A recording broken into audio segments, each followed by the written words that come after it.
복된 주일입니다. 오늘도 하나님의 큰 은혜가 여러분과 함께 하시길 주님의 이름으로 축원합니다. 사도행전 13장 22절에 보면 하나님께서 다윗 왕을 세우시고 말씀하십니다. 내가 이새의 아들 다윗을 만나니 내 마음에 맞는 사람이라 내 뜻을 다 이루리라. 우리 예전 성경에 보면 개역 한글에 내가 이새의 아들 다윗을 만나니 내 마음에 합한 사람이라 내 뜻을 다 이루게 하리라. 다윗은 하나님의 마음에 맞는 사람, 하나님의 마음에 합한 사람이다 라고 말씀하십니다. 어떤 사람이었기에, 어떻게 살았길래 하나님께서 내 마음에 맞는다, 내 마음에 합한 사람이다 라고 다윗은 말씀하셨을까요? 여러 가지 이유가 있지만 저는 그 중에 가장 큰 이유를 다윗 왕이 늘 하나님 앞에 있었다는 데에서 찾습니다. 다윗은 어렸을 때부터 늙어서 70살에 죽을 때까지 한평생 하나님 앞에서 하나님을 바라보고 살았던 사람입니다. 아니 목사님, 성도가 하나님 앞에서 하나님 바라보는 거 당연한 거 아닙니까? 예, 맞습니다. 당연합니다. 그런데 그 당연함이 사실은 쉽지 않습니다. 우리는 흔히 생각하기를 나도 늘 하나님 앞에서 하나님 바라보며 살아가고 있습니다 라고 생각합니다. 그런 것 같죠? 맞는데 그러나 정작 우리 삶 속에서 우리가 하나님을 잊어버리거나 하나님 없이 살아갈 때가 너무나 많이 있습니다. 오늘 우리가 믿음으로 산다고 하지만 사실은 믿음 없이 또 하나님 말씀과 상관없이 살아갈 때도 우리는 참 많습니다. 인생의 크고 작은 결정을 내릴 때 여러분 항상 먼저 하나님 앞에 기도하시나요? 하나님께 먼저 기도하려고 우리가 노력합니다.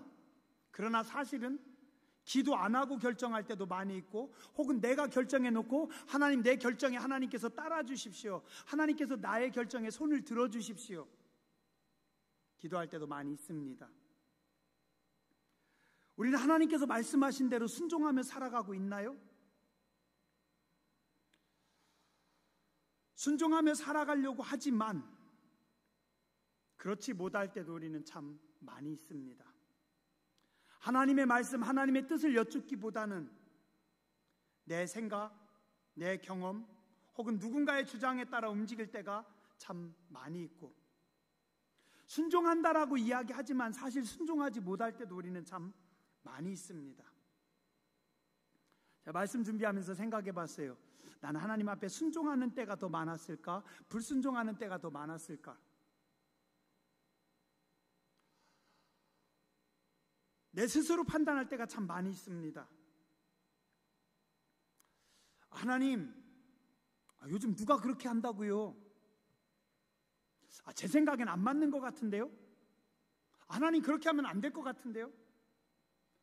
하나님 왜 자꾸 나한테만 강요하세요? 하나님 어려워요. 안 돼요. 그렇게 하면 안 되는데. 하나님 안 될 것 같은데. 우리 하나님 앞에 참 많은 변명들을 늘어놓으며 살아갑니다. 또 우리는 조석지간으로 변합니다. 새벽에 기도할 때는 믿음이 좋은 것 같다가도 오후가 되면 이상하게 막 다 엉켜버립니다. 조금만 어려운 일이 생기면 내 속에 있던 믿음이 언제 사라졌는지 눈 녹듯이 싹 사라져버립니다. 어느 순간부터 또 입이 나오기 시작합니다. 하나님 이게 뭐예요? 왜 맨날 나는 입이 꼬입니까? 형통하지 않은데요? 기도 많이 하는데 유독 왜 나는 또 사고가 났습니까? 왜 또 아프죠? 나는 한번 아프기 시작하면 왜 이렇게 잘 낫지도 않고 너희 집 애들은 말도 잘 듣는다는데 우리 집 애들은 왜 그렇게 속색이는지, 뭐 하나 잘 형통한 일들이 별로 없어요. 하나님 어떻게 된 거죠? 이게 우리는 종종 헷갈립니다. 믿음이 있는 것 같다가도 또 어떤 때 믿음이 없는 것 같고, 참 가늠하기 어렵습니다. 2000년 전에 신이신 예수님께서 인간의 몸을 입고 이 땅에 오셨을 때, 이 땅에 내려와 보니 이 땅에 많은 사람들이, 특별히 하나님께 선택받고 하나님 앞에 예배한다는 이스라엘 백성들조차도 입으로는 하나님 고백하며 살아가는데 정작 삶 속에는 하나님 없이 살아가는 일들이 너무나 많습니다. 입으로는, 겉으로는 하나님을 찾는 것 같은데 하나님 없이 살아갑니다. 보이는 세상을 따라서 보이는 사람들만 의지하고 하나님 없이 부지런히 열심히 살아가고 있습니다. 입으론 종종 하나님을 말하기는 하는데 삶 속에서 하나님 없이 살아가고 있습니다. 히브리서 11장 1절에서 3절에 보니 믿음은 바라는 것들의 실상이요 보이지 않는 것들의 증거니 선진들이 이로써 증거를 얻었느니라. 믿음으로 모든 세계가 하나님의 말씀으로 지어진 줄을 우리가 아나니 보이는 것은 나타난 것으로 말미암아 된 것이 아니니라. 보이는 것은 나타난 것으로 된 것이 아니다. 세상 사람들뿐만 아니라 성도들 중에도 두 종류의 사람들이 있습니다. 한 종류의 사람들은 보이는 세상 속에서 보이는 사람들과 함께 귀에 들리는 것을 따라 살아가는 사람들입니다. 또 한 종류의 사람들은 보이지 않는 하나님을 바라보고 보이지 않는 하나님의 은혜를 사모하며 들리지 않는 하나님의 음성에 귀를 기울이고 살아갑니다. 오늘 이 시간 여러분들은 어떻게 살아가고 계십니까?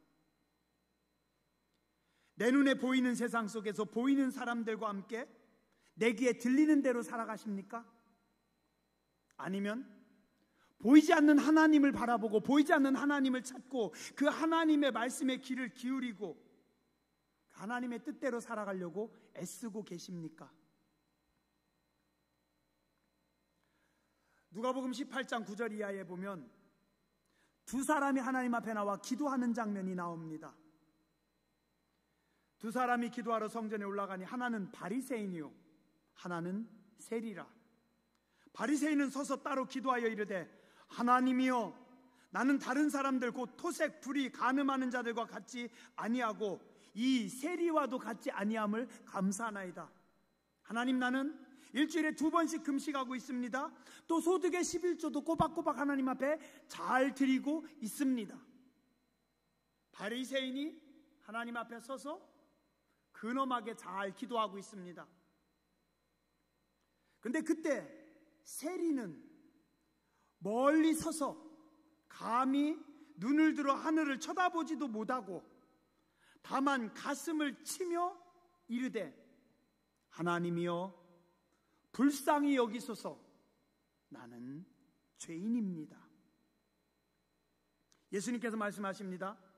내가 너희에게 이르노니 이에 저 바리새인이 아니고 이 사람이 의롭다 하심을 받고 그의 집으로 내려갔느니라. 거룩한 바리새인과 죄인 세리가 함께 기도했는데 하나님은 바리새인의 기도는 듣지 않으시고 죄인 세리의 기도는 하나님께서 들으셨다. 왜요? 겉보기에는 둘 다 기도하는 것 같습니다. 아니 어쩌면 사람들이 보기에는 바리새인이 기도를 훨씬 더 잘했습니다. 그러나 예수님의 판단은 다릅니다. 바리새인은 사람들 보는 데서는 사람들 앞에서는 신앙생활도 잘하는 것 같고 거룩한 것 같고 기도도 잘하는 것 같지만 그는 하나님께 드리는 기도가 아니었습니다. 자기 의를 드러내는 기도였고 하나님은 그 기도 보지 않습니다. 그러나 세리는 사람들이 볼 때는 삶이 깨끗하지도 못하고 손가락질 받을 수밖에 없는 사람이지만 그가 하나님 앞에 하나님 나는 죄인입니다. 나를 불쌍히 여겨 주시옵소서라고 할 때 하나님께서 그 기도를 들어주십니다. 왜요? 그는 하나님께 기도하고 있었기 때문입니다. 한 사람은 하나님께 기도하는 것 같은데 하나님께 기도하지 않았고 그래서 그는 하나님의 도우심이 필요하지 않았고 또 한 사람은 하나님의 도우심을 구하며 기도합니다. 그래서 우리가 하나님 앞에 기도할 때 잘해야 됩니다. 정말 우리가 하나님을 찾아야 되고 하나님의 도우심을 구해야 됩니다. 예배도 그렇습니다. 똑같이 하나님 앞에 예배 드리는 것 같지만 어떤 분은 하나님 앞에 예배를 드리는 분도 있고 어떤 분은 그렇지 못한 분도 있습니다. 하나님께서 구하시는 예배는 상한 심령이고 하나님은 상하고 통회하는 마음을 멸시하지 않으신다라고 성경은 말씀하고 있습니다. 오늘 우리가 하나님 앞에 정신 차리고 기도해야 되고 정신 차리고 예배 드려야 됩니다. 오늘 마태복음 5장에서 예수님께서 말씀하신 팔복은 하나님 없이 살아가고 있는 하나님의 자녀들에게 예수님께서 하나님 있다라고 말씀하시는 말씀입니다. 하나님의 자녀들인데 하나님 없이 살아가고 있어요. 그들에게 예수님 말씀하십니다. 하나님 계시다. 그러니까 하나님 바라보고 신앙생활 해라. 자, 보시죠. 하나님 없는 세상에서 가난은 뭡니까? 재앙입니다. 저주입니다. 그래서 세상에는 그런 말이 유행합니다. 유전무죄, 무전유죄. 돈이 많으면 권력이 있으면 죄가 안 되는데 돈이 없으면 권력이 없으면 그게 죄입니다. 그래서 돈이 없는 사람들은 억울한 일도 많이 당하고 속상한 일도 많이 당하고 돈 없고 힘없는 사람들은 재앙이고 돈과 권력 있는 사람은 행복이고 부러움이고 이게 세상이라는 겁니다. 하나님 없는 세상. 근데 그 하나님 없는 세상 속에 하나님께서 임하시면 어떻게 됩니까? 하나님께서 신이 간섭하십니다. 그 순간 어떻게 돼요? 가난한 자에게 하나님께서 복을 주십니다. 그래서 심령이 가난한 자들에게 복이 있고 우는 자들에게 복이 있고 하나님 없는 세상에서 우는 사람은 어떻게 해요? 무시당합니다. 루저입니다. 패배자입니다. 울지마. 모자랐다고. 네가 운다고 되겠어? 하나님 없는 세상은 그래요. 그러나 하나님께서 간섭하시는 순간 우는 자들을 위로하여 주시고 우는 자들의 문제를 하나님께서 풀어주십니다. 온유한 자들, 긍휼히 여기는 자들에게 복이 있습니다. 왜요? 신이 하나님께서 간섭하시기 때문입니다. 예수님께서 오시기 전 세상은 하나님 없는 세상이었습니다. 사람들은 입으로는 말로는 하나님을 찾고 있지만 하나님 없이 살아가고 있습니다. 기도하면서도 하나님을 믿지 못합니다. 예배하면서도 하나님을 진정으로 찾지 못하고 예배하지 않고 있습니다. 어떻게 해서든지 내가 강해져야 됩니다. 내가 돈과 권력을 져야 됩니다. 어떻게 해서든지 내 손에 쥔 돈과 권력을 빼앗기면 안 됩니다. 어떻게 해서든지 나의 소유를 늘려가고 더 불려가야만 행복하게 살아갈 수 있습니다. 그래서 하나님 없는 사람들은 이야기합니다. 매정하게 살아야 되고 정신 차려서 살아야 되고 험한 세상 속에서 정신 바짝 차리고 내 것을 지키며 살아가야만 성공할 수 있고 행복할 수 있다고. 실제로 예수님 당시의 로마인들은 그렇게까지 이야기했다고 합니다. 긍휼은 영혼의 질병이다. 우리가 존경하는 철학자 아리스토텔레스도 노예는 살아있는 연장이다. 노예는 연장 도구다. 사람이 아니다. 그러면서 당시 하나님을 섬긴다고 하는 유대인들조차도 내가 살아남기 위해서, 내가 존재하기 위해서 나보다 약자를 밟아야 되고 긍휼 없이 악착같이 살아가야 됐습니다. 그러나 오늘 그런 하나님의 자녀들에게 예수님께서 오셔서 말씀합니다. 하나님을 회복하라. 한번 따라서 하시죠. 하나님을 회복하라. 긍휼히 여기는 자는 복이 있나니. 긍휼히 여긴다라는 게 뭡니까? 불쌍히 여긴다. 불쌍히 여기는 마음. 어떻게 하면 불쌍히 여기는 마음이 생기고 어떻게 하면 긍휼히 여기는 마음이 생길까요? 하나입니다. 뭐예요? 사랑입니다. 사랑. 똑같은 대상에 대해서도 사랑하는 마음이 있는 자하고 없는 자는 다릅니다. 학교에서 공부를 좀 잘 못해요. 돈도 별로 없어요. 현찮아요. 가지고 놀기 딱 좋아요. 사랑이 없는 친구들은 어떻게 해요? 심심하면 줘받고 괴롭히고 힘들게 하고 학교 폭력으로 그를 괴롭힙니다. 그러면서 즐거워해요. 제가 고통당하는 모습을 보면서, 제가 힘들어하는 모습을 보면서, 제가 괴로워하는 모습을 보면서 쾌감을 느낍니다. 왜요? 가슴속에 사랑이 없기 때문에. 그러나 그의 어머니나 그의 아버지는 어떻습니까? 공부를 못해도, 가진 게 없어도, 못생겼어도, 모자라도 세상에서 제일 사랑스러운 내 아들이고 내 딸입니다. 내 아들과 내 딸이 아파하면 엄마와 아빠는 가슴이 찢어집니다. 속상합니다. 아픕니다. 왜요?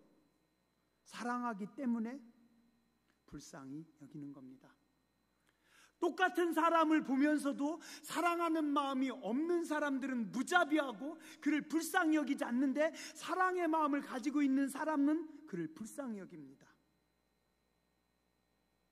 사랑이 없기 때문에 학교 폭력이, 혹은 어린이집에서 폭력이, 요양보호시설에서 폭력이, 집단 이기주의가 계속해서 팽배하게 진행되고 있습니다. 사랑이 없는 사람들은 사회적 약자에 대해서 무자비합니다. 그냥 피곤합니다. 짜증납니다. 귀찮습니다. 왜 쟤 때문에 내가 고생해야 되고, 왜 쟤 때문에 내가 손해봐야 돼? 아무렇지도 않게 괴롭히고 아무렇지도 않게 그를 짓밟고 누릅니다. 그러나 사랑이 있는 사람은 어떻습니까? 사랑하는 마음 때문에 아파합니다. 불쌍히 여깁니다. 긍휼히 여깁니다. 누구의 마음입니까? 이게 바로 살아계신 하나님의 마음입니다. 시편 103편에 보면 한없이 사랑이 많으신 하나님의 마음을 아주 잘 말씀하고 있습니다.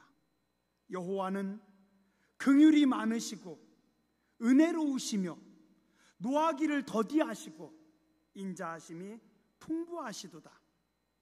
자주 경책하지 않으시며 노를 영원히 품지 아니하시리로다. 사랑이 없는 사람들은 조금만 잘못하면 그게 뭐야, 그게 뭐야, 그게 뭐야, 그게 그렇게 해서 되겠어? 계속 책망합니다. 그러나 사랑이 있는 사람은 뭐라고 해요? 괜찮아, 그럴 수도 있지, 그러면서 배우는 거지, 그러면서 성장하는 거지, 예전에 나도 그랬어, 괜찮아. 하나님은 사랑의 하나님이기 때문에 우리를 자주 경책하지 않으시고 노를 영원히 품지 아니하시고 우리의 죄를 따라 우리를 처벌하지도 아니하시고 우리의 죄악을 따라 우리에게 그대로 갚지도 아니하시고, 우리는 모두 죄인들이고 우리는 모두 징계받아야 되고 우리는 모두 심판받아야 하지만 하나님은 사랑의 하나님이시기 때문에 우리의 죄대로 우리를 치지 않으시고 사랑하고 용서하시고 품으시고, 이는 하늘이 땅에서 높음같이 그를 경외하는 자에게 그의 인자하심이 크심이로다. 그리고 뭐라고 하신지 아세요? 동이 서에서 먼 것 같이 우리의 죄를 멀리 옮기셨으며, 하나님은 우리를 얼마나 많이 사랑하시고 하나님은 우리를 얼마나 불쌍히 여기셨든지 동이 서에서 완전히 반대고 먼 것처럼 우리의 죄를 멀리 던지셨다. 아비가 자식을 불쌍히 여김같이 여호와께서는 자기를 경외하는 자를 긍휼히 여기시나니 이는 그가 우리의 체질을 아시며 우리가 단지 먼지뿐이심을 기억하심이로다. 저는 이 말씀을 볼 때마다 너무 좋습니다. 왜요? 하나님은 내가 죄인인 것을, 하나님은 내가 악하다는 것을, 하나님은 내가 교만하다는 것을, 하나님은 내가 미련하다는 것을 아주 잘 아십니다. 내 체질을 아십니다. 이 인간은 기본 자체가 승질이 못 돼가지고 꼬부러져가지고 이 인간은 현찮아서 참 답이 없는데, 하나님은 그 나의 체질까지도 다 아시고 사랑하시고 긍휼히 여기시고 불쌍히 여기시고 품어주셔서 오늘 우리가 오늘까지 살아가고 있습니다. 그죠? 나의 나 된 것은, 우리가 살아있는 것은 하나님의 은혜입니다. 긍휼히 여김은 흘러넘치는 사랑의 하나님께서 한없이 약한 인간들을 불쌍히 여기시는 마음입니다. 긍휼의 마음은 예수님의 마음이고 하나님의 마음입니다. 긍휼은 하나님의 마음이고 사랑입니다. 그 마음을 품을 때 우리도 하나님을 닮을 수 있고 우리도 하나님의 거룩하심을 입을 수 있습니다. 긍휼히 여기는 자는, 불쌍히 여기는 자는 복이 있나니. 하나님은 말씀하십니다. 하나님의 자녀들은 하나님을 닮아서 긍휼히 여기면서 살아야 된다. 너희도 불쌍히 여기면서 살아야 된다. 왜? 내가 너희를, 하나님께서 우리를 긍휼히 여기시고 불쌍히 여겨주셨기 때문입니다. 제가 지난주에요, 2가지 사건을 겪으면서 참 많은 생각을 하고 하나님 앞에 기도했습니다.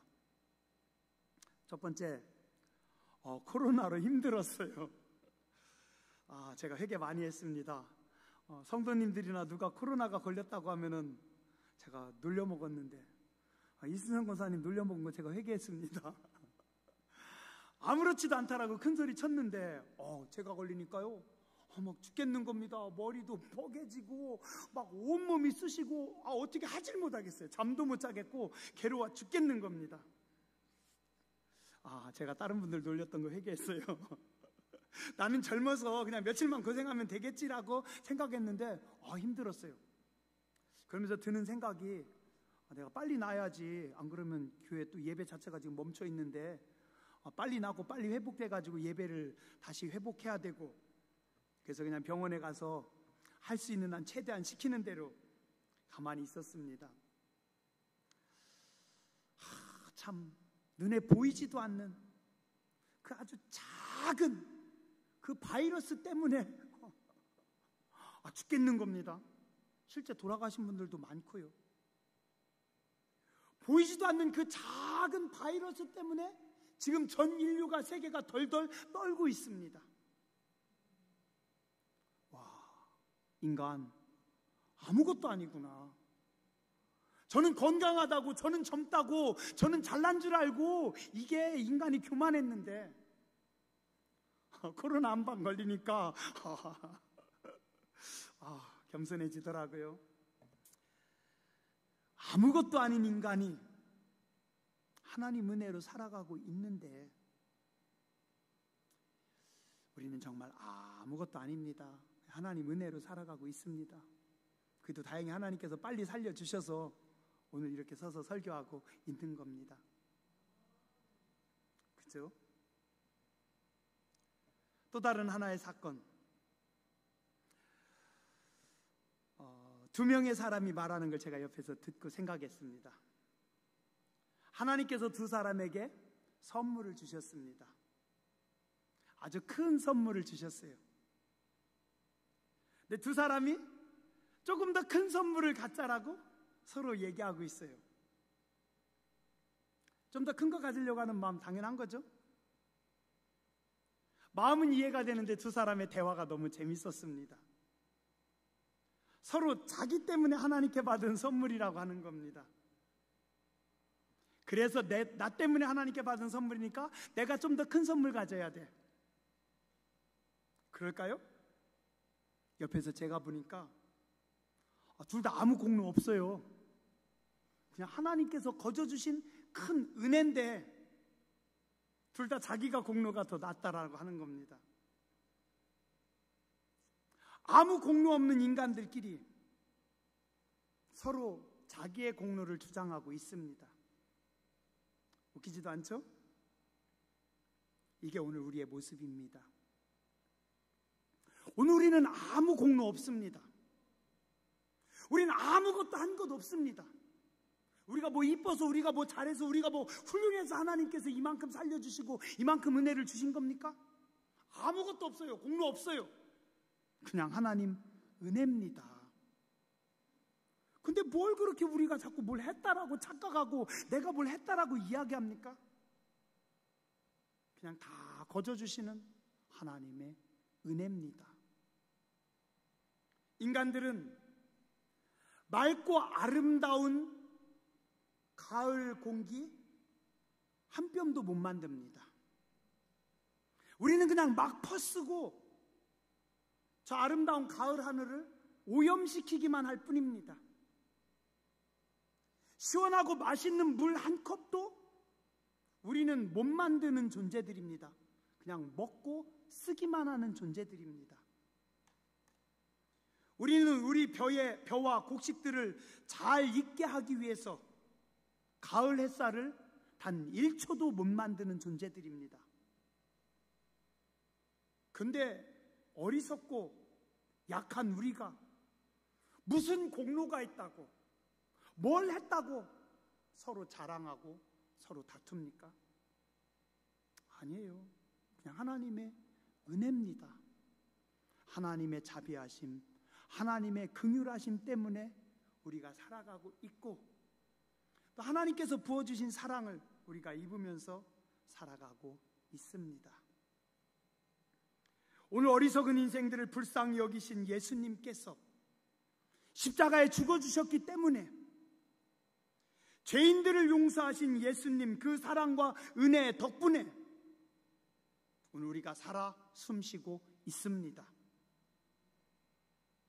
오늘 우리도 우리의 이웃을, 형제를 불쌍히 여기며 용서해야 됩니다. 오늘 우리도 긍휼히 여기는 마음을 가지고 살아야 합니다. 우리 삶의 모든 다툼과 모든 사고는 내 중심으로부터 시작됩니다. 내가 보니 당신은 그렇게 하면 안 돼. 내 생각에는 당신이 틀렸어. 내 경험으로 볼 때는 너 그러면 안 돼. 너 왜 그러니? 다 뭐예요? 나. 내 중심으로, 내 생각으로, 내 경험으로 상대방을 보니 우리는 불쌍히 여기지 못하고 그를 판단하고 책망하는 겁니다. 하나님께서 나를 보실 때도 그럴까요? 아니에요. 우리는 하나님의 마음으로 봐야 됩니다. 하나님의 자비하심으로, 하나님의 사랑으로. 그래, 그럴 수 있지. 그래, 살다 보면 실수할 수 있지. 그래, 그때 그런 욕심이 들 수도 있지. 그래, 그럴 수 있지. 넘어질 수 있지. 무너질 수 있지. 무엇으로요? 하나님의 사랑과 하나님의 자비하심으로 우리가 이웃을 바라봐야 됩니다. 내 생각, 내 시선, 내 경험, 그게 아니라 아버지 하나님의 사랑의 마음으로, 아버지 하나님의 은혜의 마음으로 우리도 우리의 이웃을 바라보고 사랑해야 됩니다. 하나님의 관점에서 바라보며 사랑하고 긍휼히 여길 때 우리도 하나님으로부터 긍휼하심을 계속해서 공급받을 수 있습니다. 긍휼히 여김으로 하나님 앞에 긍휼히 여김을 받는 성도님들 되시길 주의 이름으로 축원합니다. 기도하겠습니다.